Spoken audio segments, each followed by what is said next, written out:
Good morning, and thank you all for coming out to this 40th anniversary celebration for the Brunswick PEI Educational Computer Network. My name is David McNeil, and I've been involved with the ECN for most of its 40 years, which is awesome.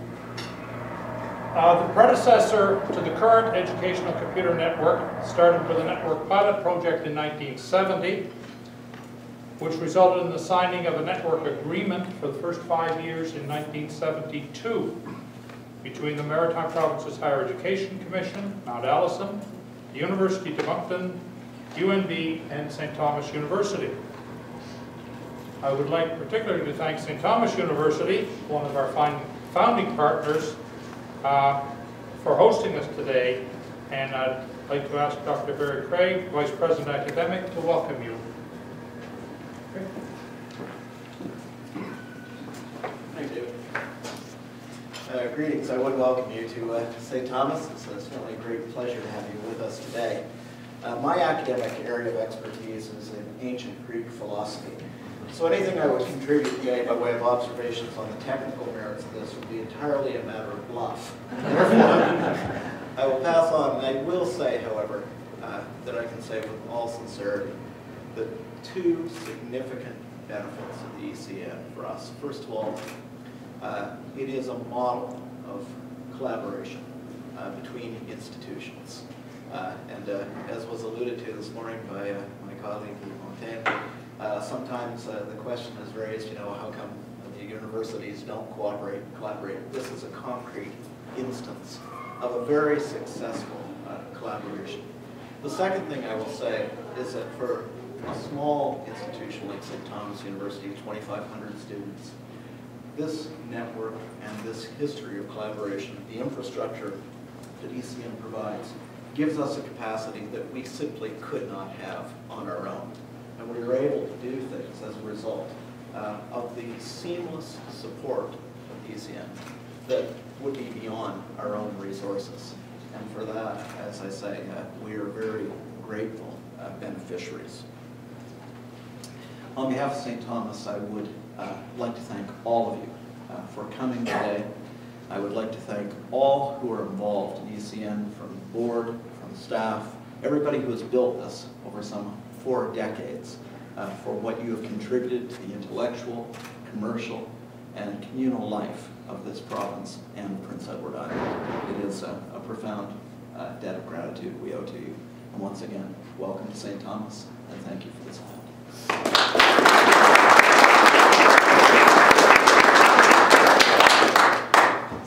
Thank you, Dr. Craig. In 1971, I started to work at UNB Computing Center. I was both subtly and very explicitly infused with the spirit of cooperation that came from the Educational Computer Network.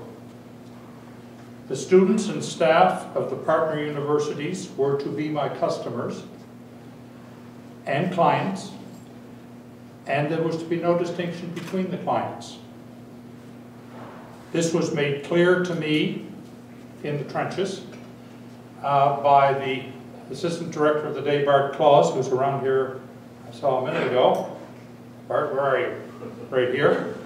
And his boss, Dana Wasson, who received a lot of that impetus to use information technology because it was a thrust in the province in the late 60s. People, the likes of Reg Tweedale at the Power Commission, Jim Deneen, who was the president of UNB at the day, Willis Roberts, who ended up running the Land Registry Service, Jack Morley, who was a consultant brought into New Brunswick to encourage the creation of our infrastructure. They had a vision to obtain and to exploit computing technology in New Brunswick in the areas of health, land registry, and higher education. Our organization has succeeded for 40 years, built on strong foundations and an initial impetus that was given us by the people who founded the organization, who built its structures and its spirit. And we've long had the excellent support of the Maritime Provinces Higher Education Commission. They've been a supporter and protector of the Educational Computer Network and the funding of that cooperative enterprise. The ECN was created under the watch of Jim O'Sullivan, who many of you may know, prior to his term as Vice President at UNB, was Chairman of the New Brunswick Higher Education Commission at the time the network started. And he and his successors have taken a keen interest in the ECN. And I'd like to call on Ms. Muriel Duguay, who's the current Chairman of the Maritime Provinces Higher Education Commission, to make some remarks.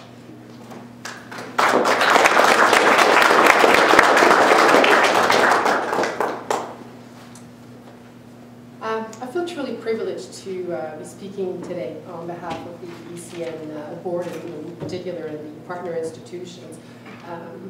I'm a late comer coming to this. I've been involved with ECN for 10 years, but whenever I'm asked what's the greatest achievement that this organization, the Commission, has been able to support, ECN is really right up there in terms of the achievements we've been able to support, collaboration among institutions and cost savings.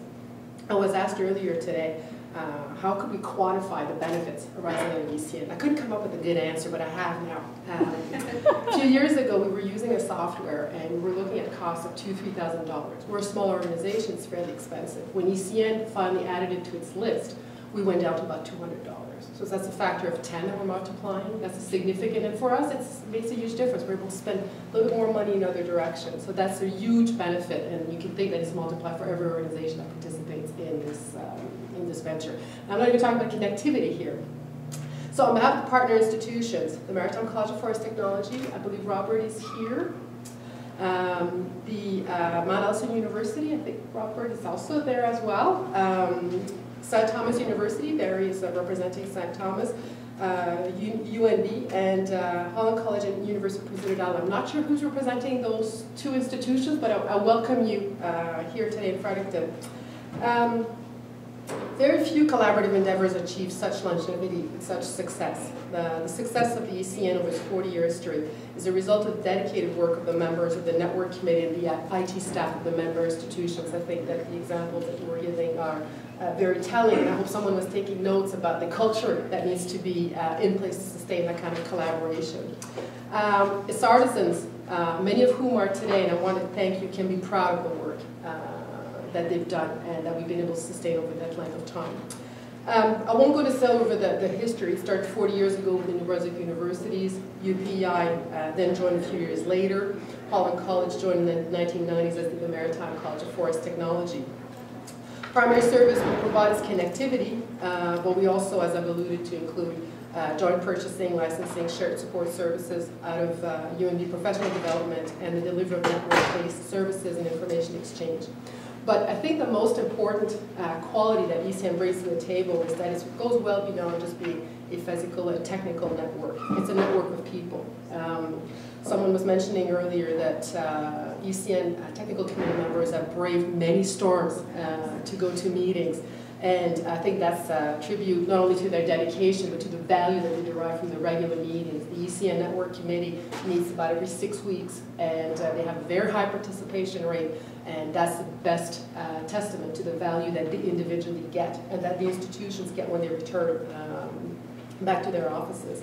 So common issues can be resolved, and the greater number of heads you can put on problem solving, the quicker you get to the best and the cheapest solution. So again, I want to thank the technical committee overall for its work, for organizing the event today. I think it was very important to celebrate 40 years of collaboration, and the fact that we will be moving forward with at least another 5 years. I'm very pleased to announce today that we've agreed to renew the agreement for another 5 years. So we look forward to many more years of cooperation and collaboration.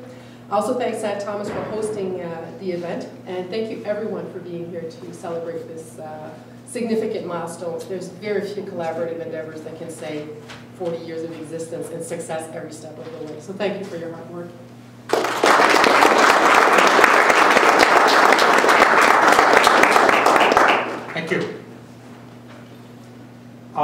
like to acknowledge the members of the network board, our presidents who have worked in budget committees and hither and yon to make sure that we were funded over the years. In particular, I'd like to acknowledge the service of Dan O'Brien, who served for many, many years as our chair, and Wade McLaughlin, who then served for probably 10 or 12 years after that. They showed great trust and great faith in these wide-eyed people who'd come in and tell them the wonderful things they were going to do, and really wasn't going to cost them very much. Oh dear.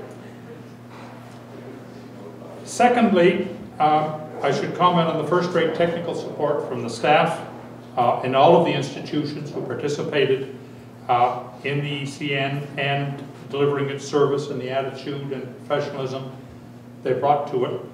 And to speak on their behalf and make any other remarks you might wish, Peter Jacobs.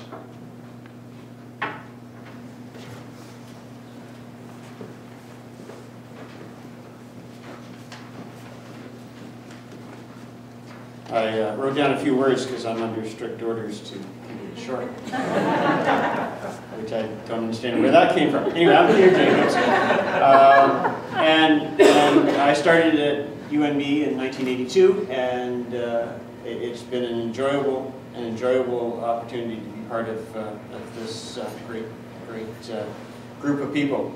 And I think looking around the room here, the most important aspect of it is the enormous contributions of many people, from the presidents who put their trust in us to the technical people at every campus who kicked in to make changes, do the work, and make it.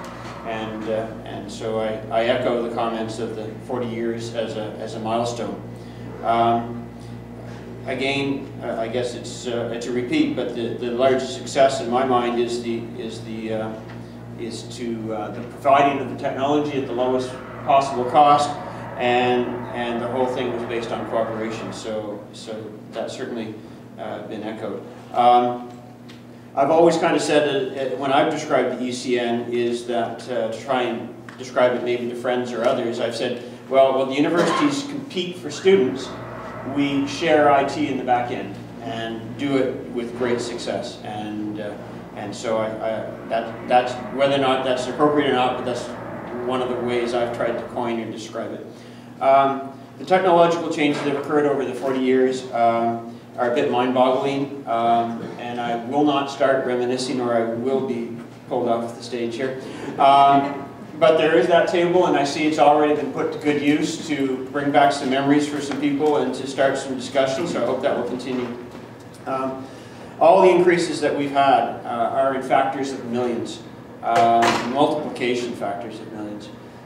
Everything from the data speeds to the memory capacities, storage, processing power of the computing that we've been involved in. The reductions are significant as well. Reductions in space required to house all of this equipment, the power consumed has been reduced, and air conditioning is therefore reduced as well as generating less heat. I did have to note a few technologies. I said there's a few here that were short-lived, and so some of the ones that were not used for a great long time were things like our use of the broadband network, token ring, ATM, Lotus 123, DBase. I even put in trend, and sadly OS2. That was a sad one. The use of technology that has been amazing, how long it's lasted. I think they're equally important, more important, and it is a testimony as well. First and foremost, IBM. We were using their products for 30 years in the mainframe side, and then switched to PCs. Intel processor, we've been using it since the early 80s. TCP/IP stuck around and continues to be the core of everything internet. Ethernet itself, and one of the things I've been amazed with, certainly on our campus, is Category 5 wiring. my first 10 years, I think we flipped through 3 different wiring and cabling technologies on campus that all cost a great deal of money to spread around the campus of the tunnel system. And we started our first ECAT5 install in 1992, 19 years ago, and the department is still using it. It started at 10, now they're using it at gig, but it's still the same wire and the same connectors and the same everything that was installed 19 years ago. So it's rare for that kind of thing to actually happen. Obviously, Microsoft, Apple, all forms of Unix, they've had long staying power. And I'm sure I've forgotten so many other technologies that you guys can all discuss when we break here. I want to close with a couple of points. In 2002, when the last major network upgrade was rolling out, I was doing some of the technical work, working with routers, configuring routers and that sort of thing. But it never dawned on me that all the people that put all the hard work into that network would be retired before it all started again. So to you, thanks a lot. But that's okay. We persevered through that, and I think we've come out the other side. And I want to add a little bit of a, not too serious a note, but I do want to add a sincere comment, and it's been something that I've heard in recent weeks, and I do want to share. Canary, we have to thank Canary for its contribution to Atlantic Canada and connecting us together, and for, again, by jumping on some of their network infrastructure, we were able to cancel some of our own connections and use that money, repurpose that money for other things. But Canary is right now, once again, at a period of needing to have themselves renewed for another 5 years. And they are asking everyone to write to politicians on their behalf. They firmly believe that they need the IT communities in the research and education to actually formulate some ideas and explain why this national network and connections between our provinces are important. Obviously, without Canary in Atlantic Canada, even our interconnections between our provinces would go dark, because we do not have interior extra connections. We count on them for communicating with just about everything. So I think it's important to note that I actually have some paperwork over the table as to what to do with that, and of course just go to canary.ca. But anyway, I think part and parcel, I will put the plug in there, because our lives are going to be a whole lot more difficult if this doesn't happen, and happen soon. So anyway, thank you very much, and thank you.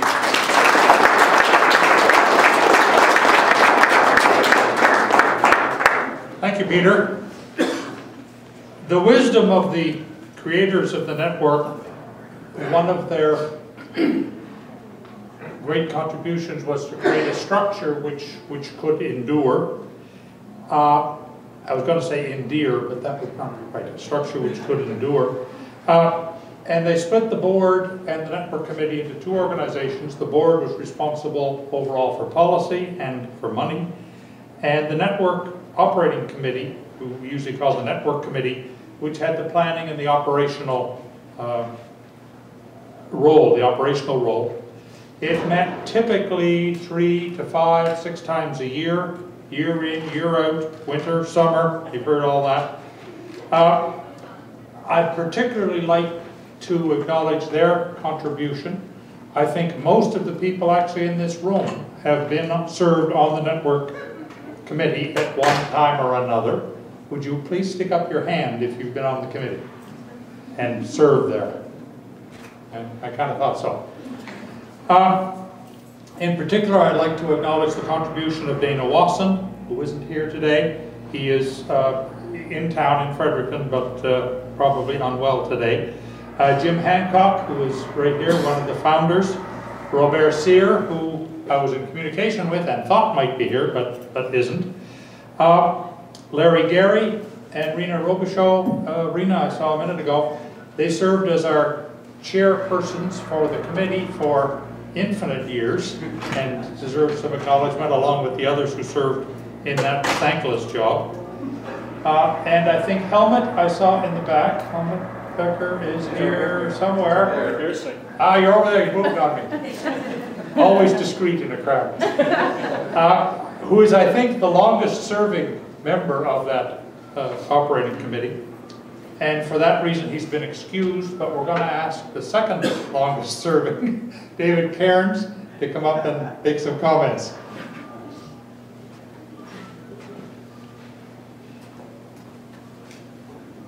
I'm honored. Hi, I'm Dave Cairns. I'm the Senior Technology Advisor at the University of Prince Edward Island. Dave started in '71. I started in '81. Started a little behind, but the island, you know, we do things sometimes a little late, but then we jump ahead. So, I wanted to kind of highlight something that we learned as being part of an island, being somewhat insular from the rest of Canada. We really appreciate communities of interest and groups like this that enable us to participate in activities. So when we had the opportunity and when we're a member of the committee, the networking committee, it means a lot, the people. And I guess that's the other thing. We already celebrated this morning the technology. And my heavens, the technology hasn't changed in 40 years. We went from paper tape, punch cards, Intel 404 processors to things like Apple's iPad and smartphones and digital electronics, right, that are commonplace now. And they give us the ability to extend our reach of the universities, extend our reach as a community. I wanted to talk about the network of people and how special the ECN is, because actually one of the biggest questions I get when the new VP comes in and says, well, what's this ECN thing about? It's a network, isn't it? Yes, you're right. It's a network of connectivity. It's a network of shared services and so on. But I think the most important part of the network and the endearing and enduring part is the people. I have been to so many network meetings where an issue comes to the table and everybody puts everything down and says, well, how can we help? How can we get there? Helmut, I remember one incident we had that you had one day where you lost part of the network. Got a phone call, do you have one of those XYZ pieces of equipment? And 90 minutes later, he had it in his hand. So the people and the community that are formed, I think, is the lasting legacy of what we're doing. I think actually the ECN has probably enabled us to move forward at a much higher pace than we could have done on our own as individual institutions. And when Canary came along, we all joined CANet way back when. Just a little bit of trivia, thanks to Jim. UPEI.ca was the first .ca domain, the first domain registered in Canada. And when the internet came along and we got beyond passing email messages to more substantive content and services, we were ready. We already had this network in place, and we were kind of glad to share it with others in Canada.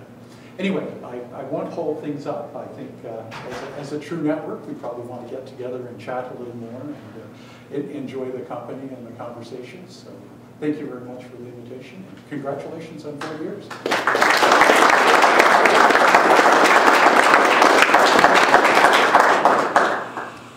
A number of people have alluded that the ECN has moved through many generations of hardware and architectures, and the devices have largely disappeared into the services and the functions that are provided. Through all of this, the spirit of cooperation and mutual support through sharing of resources to maximize our impact has remained essential to what we did.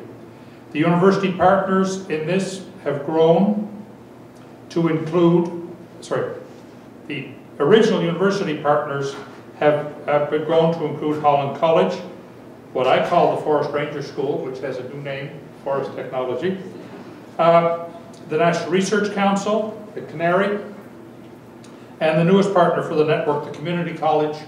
I hope you enjoy a long and prosperous relationship.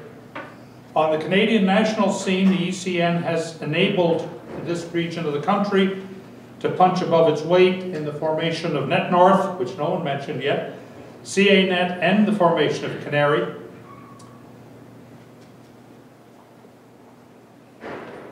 As I conclude this formal part of the ceremony, I'd like to again thank St. Thomas for hosting us today. I'd also like to acknowledge the effort of Lisa Robichaud and Rachel Anderson, who did all of the heavy lifting.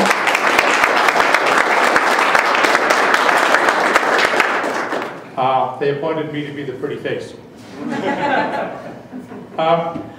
Oh, it didn't. I'd also like to thank Janice Albayomi and Dan Hurley, who also put effort into getting this off. Enjoy your lunch. Conversation. Stephen Peacock will be back to play for us over lunch. Two other things that aren't on our formal list.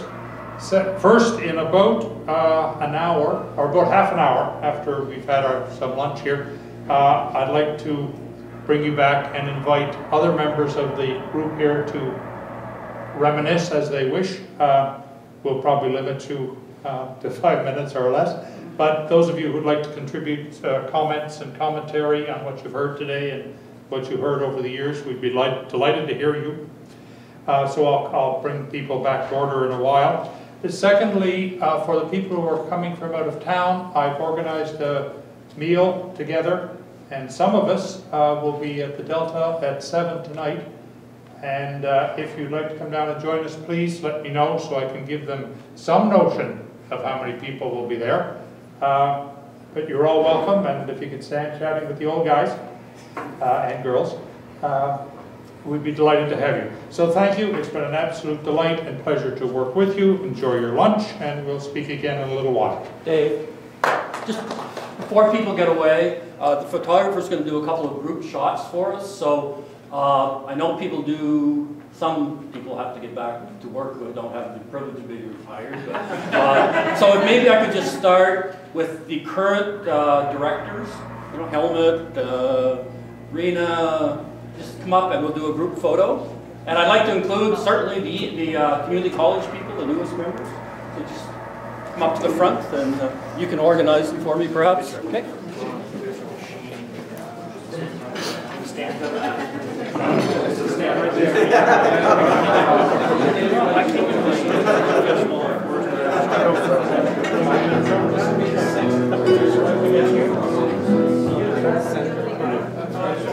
That would be